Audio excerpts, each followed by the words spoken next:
Swayam Prabha. Digital India. Educated India.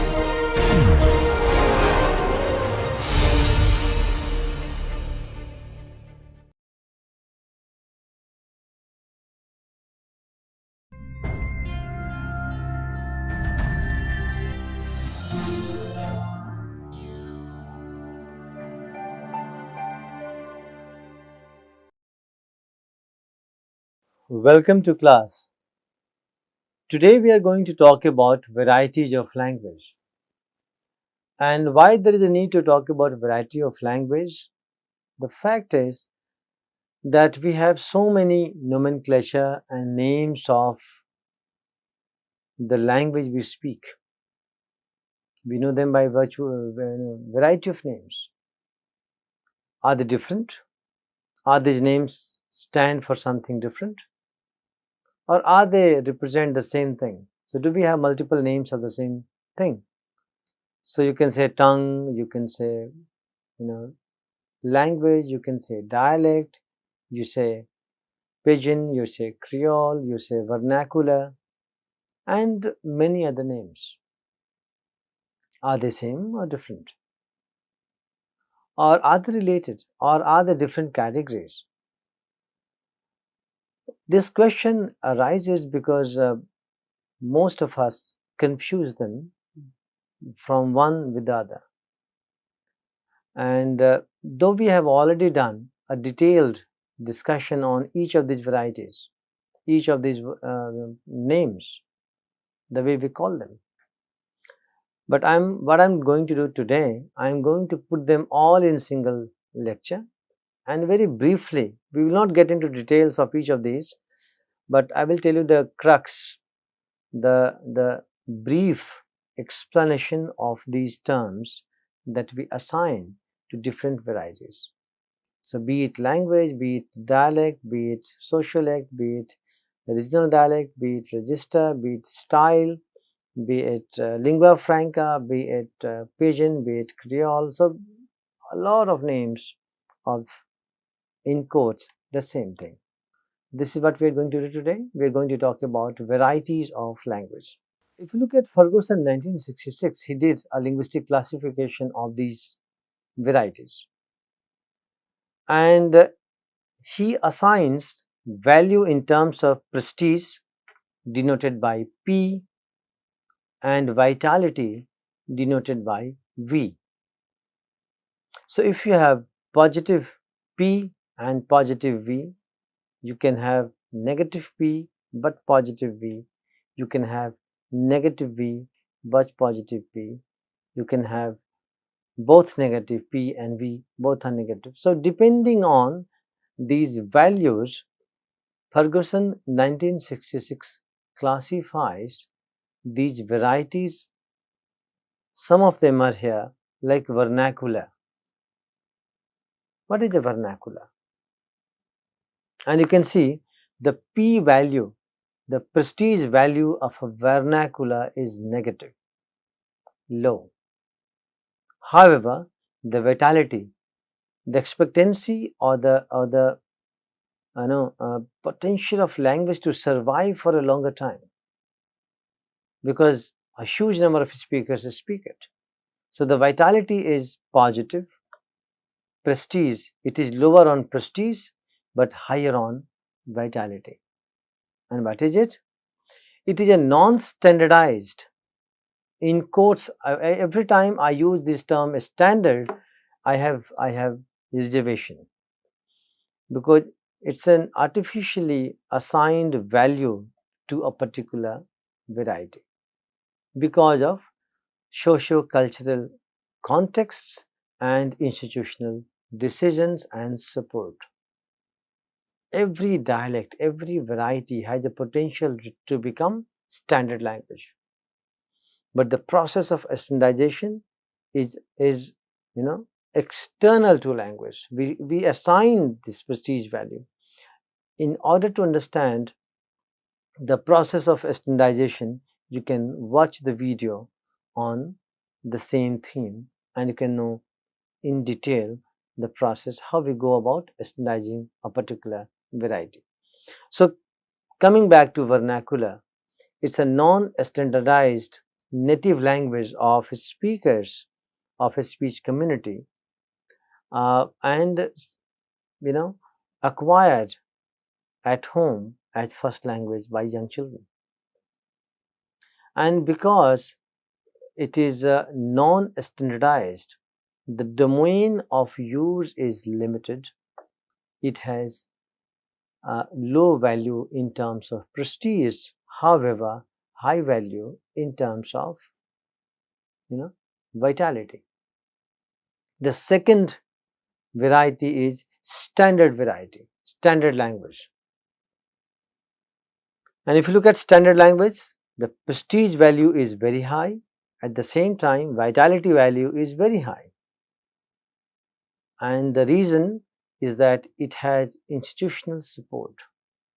It has a very elaborate domain of use. It is used in media, it is used in education, it is used in administration, supported by government agencies, used on formal occasions. So all kinds of support extended to it, and it gets a wide domain of use, and that is why it has a very high vitality and very high on prestige as well. So a standard variety or language is a variety of a speech community codified and standardized in dictionaries, grammars, thesaurus, and users manuals. So the whole set of resources are created to make it standard, uniform, and uh, you know allow and assigned a very high prestige value to be used in all official occasions, and supported by social and government institutions. Then look at classical language. Now, when we say classical language, as predicted, it will have high prestige value but negative vitality. And cases are where you may not have a fluent speaker of this language, but that's a variety classical language, like Sanskrit in India, right? Like Greek, classical Greek, Latin. So we do not have speakers, fluent speakers of these languages. These languages are not acquired as mother tongue, but they are language of our texts. They are language of rituals. So they are high on prestige, low on vitality. So they have prestige value positive, vitality value negative. Then we have pidgin. If you want to know more about pidgin, you watch the video on pidgin. What is pidgin? Pidgin is a language, a contact language, a hybrid language, and very restricted in grammatical character, which arises out of a sustained contact between two speech communities which have no language in common, and it is required for communication and exchanges and interaction. So it's a hybrid language with lexicons from one language, the words from one language, and simple grammar and structure from the other language. And this is how it's a negotiated variety between two speech communities who have no language common for interaction and mixing. So definitely it will have negative prestige value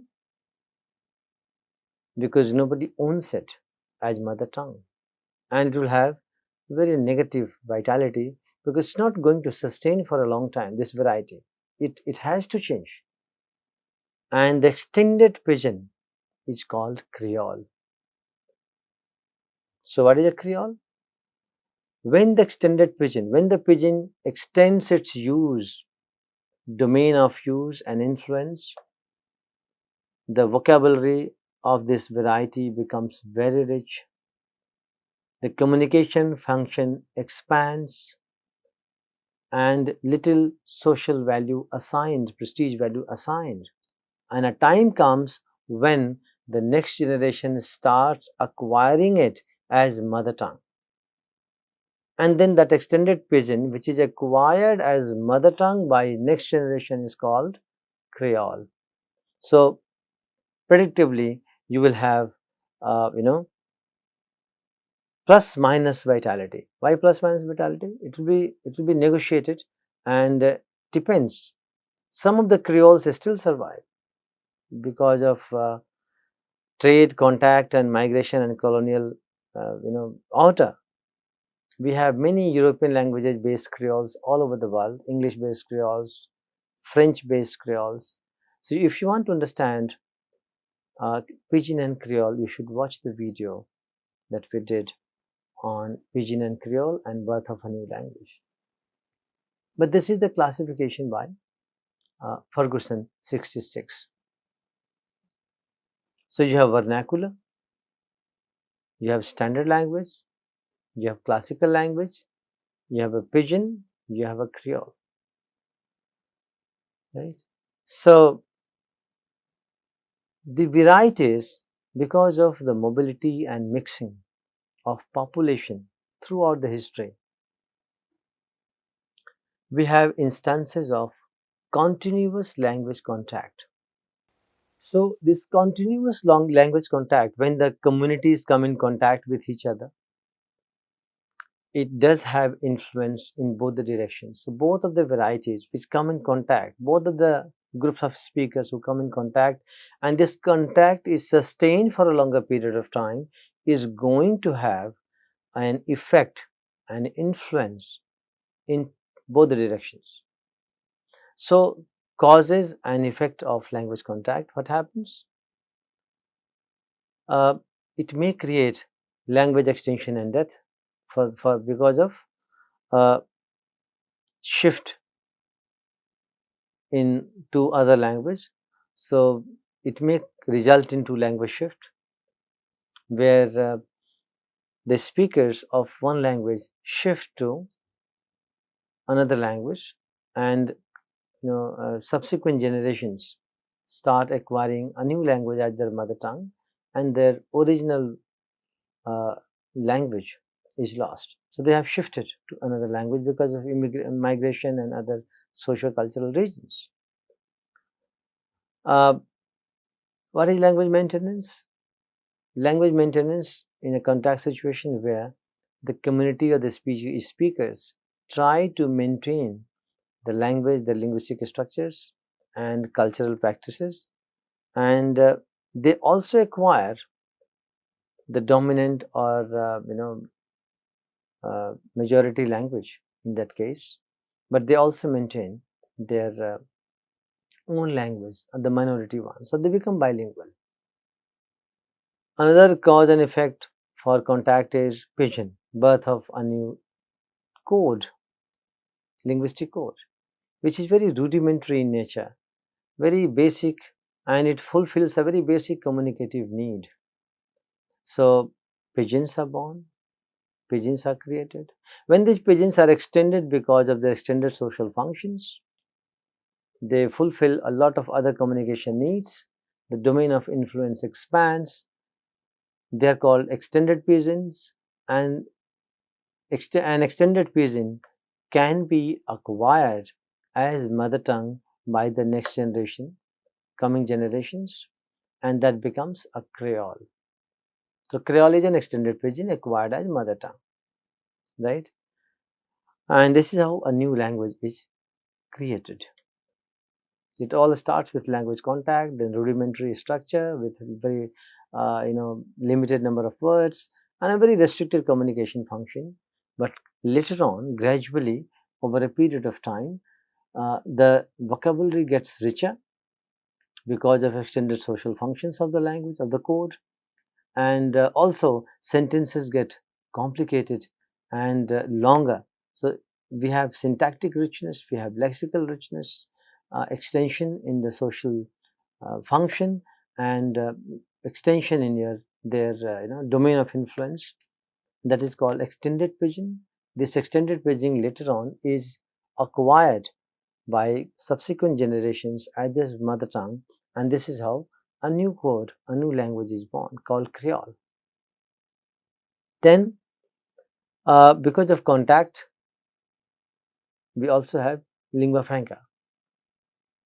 So, a variety or a code, any variety that serves as a tool for communication for people who speak varieties which are not mutually intelligible. So, they do not have any single code common, they are not mutually intelligible to each other.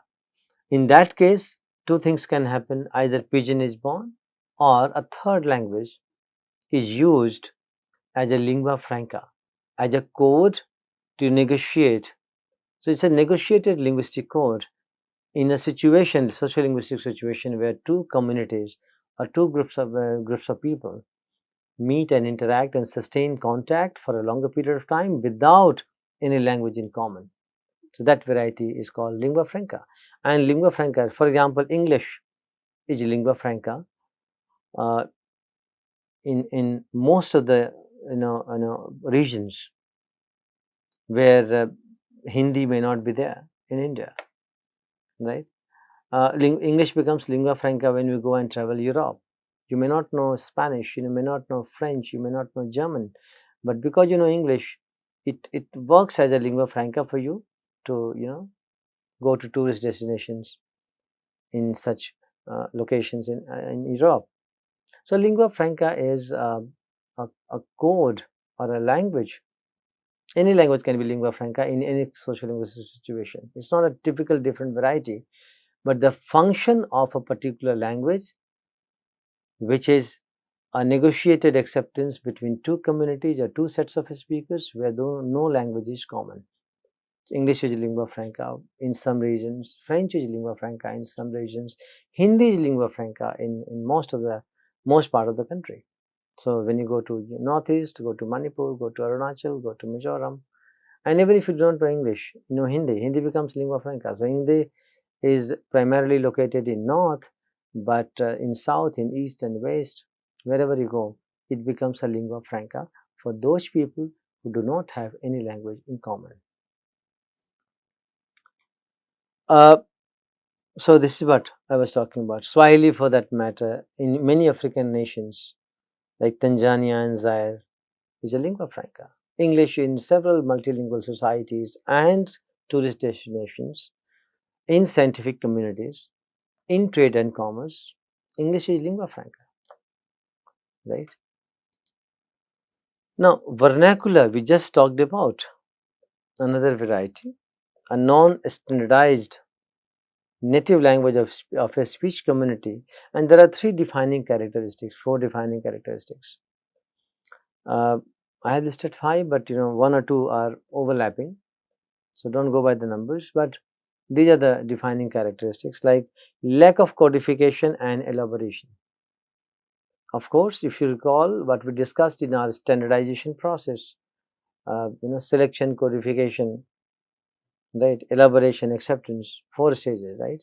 So vernacular is a vernacular because it has not been standardized. So any language which is not standardized, right, and which is acquired as native language by a vast number of speakers is a vernacular. Okay, I don't call it non-standardized variety because this entire process of standardization is socio-political, right? So a language to be qualified as a standard or non-standard is all about socio-political support extended to a particular dialect or variety. It has nothing to do with, it has no linguistic basis. So that is why we should avoid using non-standard, the term non-standard, because every language is equally potential of becoming a standard.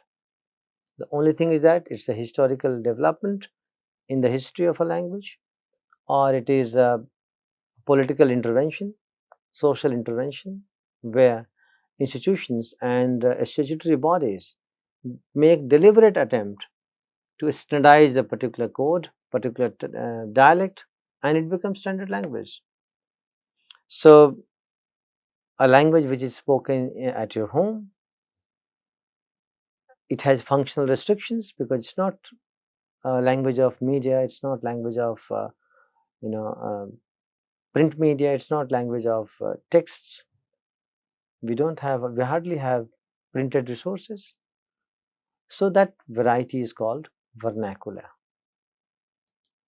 However, you might have heard the term vernacular press, as opposed to, so vernacular press is is a notion which is seen as in contrast with the standard press, where for example, let's say Hindi press, English press, Tamil press, let's say, they use standard varieties. And there are languages where we have, like Mizoram, Mizo. So we have Mizo Delhis, right? So you have publications in Mizo. However, it is not scheduled language. Mizo is not scheduled. But we have a lot of media programs. Have a lot of radio broadcast. We have a lot of you know uh, journals and pamphlets and dailies which are published. So vernacular press. So this is an artificially assigned terminology. We shouldn't be confused with that. There's no linguistic basis of it. Then, of course, standard language, and let us go by Holmes' definition of it. So, standard variety is generally one which is written. Now, this is another parameter how people judge it, which has undergone some degree of regularization or codification. For example, in grammar and dictionary, and it is recognized as prestigious variety of code by the community. That is standard language. It's all about the attitude of the community towards a particular language. They assign prestige value to it, and it becomes standard with certain codifications and modifications extended to it by statutory agencies. So if you look at the process, how it happens, we have already talked in detail, but just quickly, selection. So a particular dialect is selected. Codification. Then it is codified. Grammars are standardized. List of words and vocabulary and dictionaries are created. Thesaurus are created. Then they take help of language experts. They create user's manual. The script is fixed. So things are standardized, right? And tailor-made. And then acceptance, where speech community accepts it as standard, and it is taught in schools. It becomes subject in the universities, and this is how a dialect becomes standard language. Now, very interchangeably used word, dialect and language, right? And we all have our own understanding. If you look at, if you go and ask any speaker, uh, which language do you speak? They'll name a particular, variety, a code. If you ask, is it a dialect or a language? Now here the confusion comes. And then what happens? It depends on the prestige value that the speaker assigns to that variety. And this is what exactly happens in our census data collection. So when the enumerators go, and specifically in North India, it's very prevalent, where these enumerators go and the Bhojpuri speakers, Bajikai speakers, Braj speakers, Avdi speakers, Bundeli speakers, majority of them identify Hindi as their mother tongue. And we have more than 40 languages listed under Hindi as its dialect. Interesting. And you need to understand that Hindi is relatively a new language compared to, because if you look at the history of Bhojpuri, history of Avdi, history of Braj, Hindi has emerged out of Apabhransh, later part of it, history. But Hindi includes, because of the intelligibility, Hindi includes all these languages as its dialect. It's all about the attitude of the speaker towards the language, right? And we have done a very detailed discussion on language and dialect. but just a quick review here to make you understand. Dialect refers to the linguistic attitude and values that we assign to a particular variety. And this idea is socially and culturally, politically motivated. Otherwise, linguistically, there is no difference between language and dialect. If I am speaking English, I am speaking a particular dialect of English.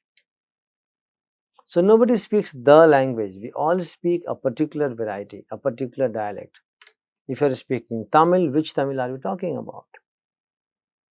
Right? If I speak Hindi, which Hindi I am talking about? Which variety of Hindi I am talking about? Right? So we all speak a dialect. Though we aspire to speak standard form of it, but we'll speak a dialect. We call it language because we assign high prestige value to what we speak. And if you want to understand the frames of references, how we judge a language and a dialect, there are three frameworks. Linguistic distance. So we need to see whether language A is closely related to standard variety. It may be closely related, it is a dialect. If it is distant, with the linguistic differences are more at the level of morphology, syntax, and usages, it's a distinct language, right? Uh, Dialects are also determined in terms of mutual intelligibility. So if two varieties are mutually intelligible, even if they look so different, but if people understand each other, they are considered dialects of the same language, dialects of a language. And of course, socio-political factors where the prestige value is important. So what value the speaker assigns to a particular variety, the speaker will choose to call it a dialect or language, right? So there is hardly any difference. As a linguist, we don't distinguish. So regional dialects, the regional variety, right? Uh, the standard language and its variants spoken in a particular geographical location, like Madurai Tamil, Chennai Tamil. So Tamil, standard Tamil, and then we have varieties, differences, but they are mutually intelligible. But distinctions and differences can be seen. Madurai Tamil, a dialect, original dialect, Chennai Tamil, original dialect, or other parts of Tamil Nadu, right? Bhojpuri for that matter. Now, Bhojpuri is one language, but nobody speaks the Bhojpuri. Everybody speaks a variety of it. So, Nagpuriya, Purbi, depending on which location are we talking about, Angika for that matter. So, regional dialects are those dialects which are restricted to a particular region or geographical location.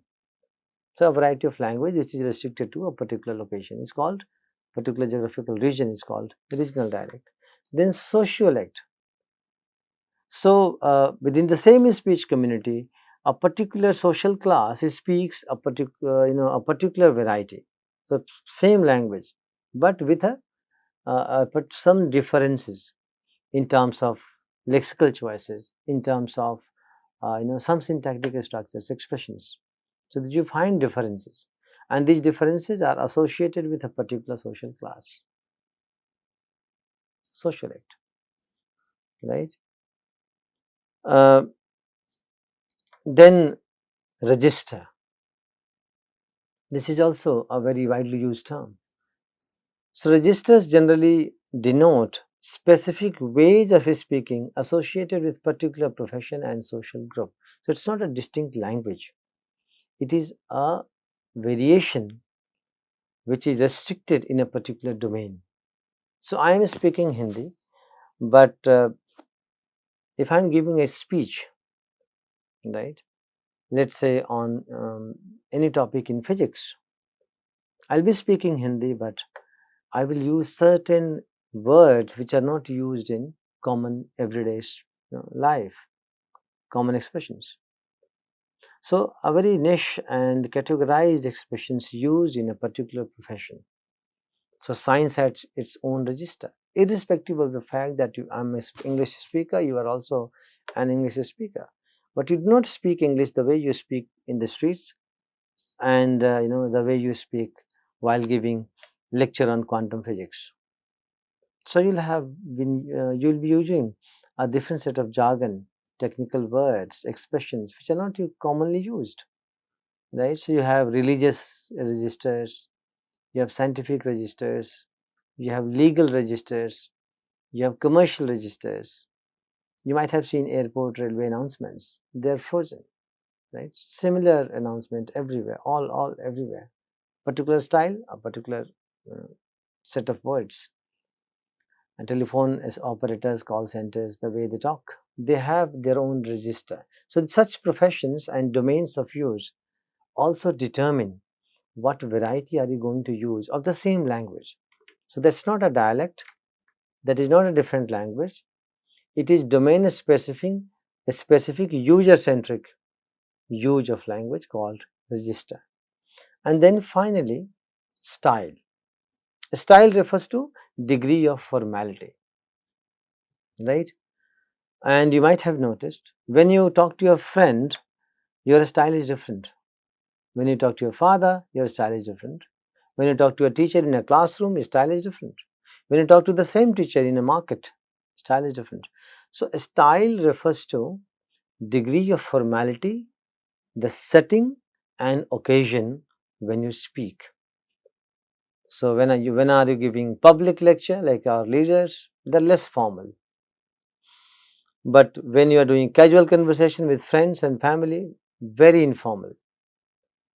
But when we are making announcements in a public place, highly formal.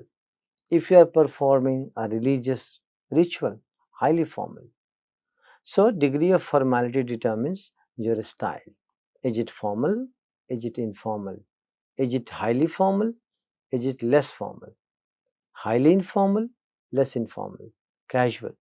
So it is most often used to discuss difference in formality.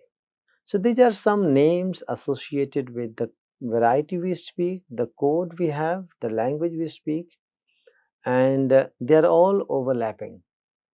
And these distinctions in case of language, dialect, vernacular and standard are all uh, very categorical in the sense that standard language is not a linguistic term, right? We give this term standard language because the particular dialect has undergone some standardization process and a high prestige value is assigned. It gets institutional support.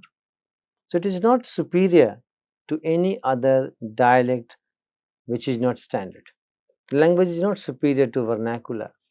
Dialect is not superior to vernacular. Dialect is not inferior to a standard language. It's all about how we assign a prestige value. Linguistically speaking, language, there is no difference between language and dialect. Linguistically speaking, there is no difference between vernacular and language. Any variety which is being acquired by a human child as mother tongue is a language. Now, if you call it a dialect, if you call it a vernacular, it is socio-political position that we take and prestige value that we assign. So, which is external to language. But if you look at purely linguistic point of view, language, dialect, vernacular, they are all the same. We all speak a dialect, right? A language becomes language because we assign certain external elements to it, like writing system. So we believe that some languages which do not have a writing system are dialects. Some languages which do not have standard form and are not used in formal occasions are called vernaculars. So these are all our socio-political positions that we take towards a particular language, and they all refer to linguistic attitude. So this is it for now. We will continue our discussion with some more themes in our next class. Thank you very much.